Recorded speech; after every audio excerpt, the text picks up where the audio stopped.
Hello అండి, welcome to our channel. ఈరోజు నేను ఆవిరి వడియాలు చేస్తున్నాను. దానికి బియ్యం ఇంకా సగ్గుబియ్యం తీసుకున్నాను. సగ్గుబియ్యం ఇలా పెద్ద సగ్గుబియ్యం తీసుకున్నాను. నైట్ అంతా కూడా వాటర్లో నానబెట్టి ఉంచాను. సగ్గుబియ్యం చూసారు ఎలా అంటే మెత్తగా అయిపోతుంది నానబెట్టి ఉంచడం వల్ల.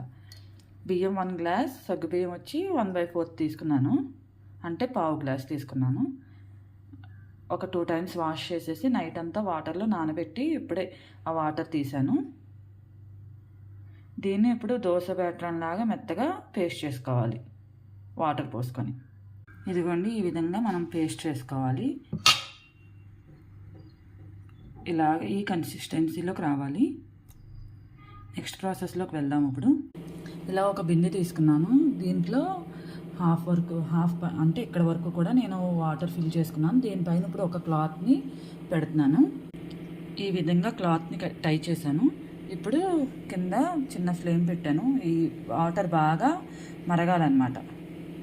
అలాగే ఇడ్లీ పాత్ర కూడా తీసుకున్నాను. ఇడ్లీ పాత్రలో కూడా చేద్దామని కొన్ని వాటర్ తీసుకున్నాను.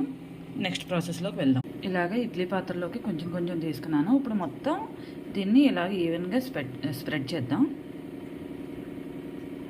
ఇప్పుడు దీన్ని ఇందులో పెట్టి పైన క్యాప్ పెట్టి కాసేపు ఒక 5 మినిట్స్ కూడా అవసరం లేదు, కాసేపు బాయిల్ అవనిద్దాం. ఇది చూసారు కదా, ఈ విధంగా అవుతాయి.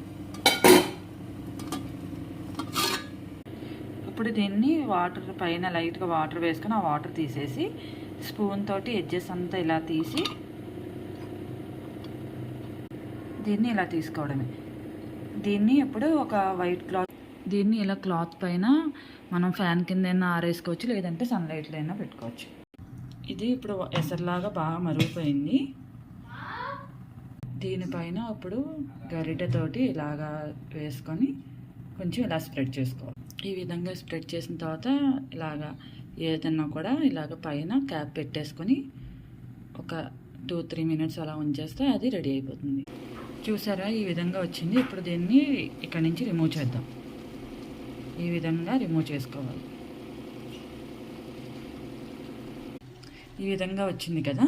ఇప్పుడు దీన్ని క్లాత్ మీద దీన్ని ఇప్పుడు రివర్స్లో ఇలాగా ఆరేసుకోవాలి. ఈ విధంగా ఆరబెట్టుకోవాలి. 1-2 డేస్లో ఇది డ్రై అయిపోతుంది. సన్లైట్లో అయితే 1 డే చాలు, ఫ్యాన్ కింద అయితే 2 డేస్.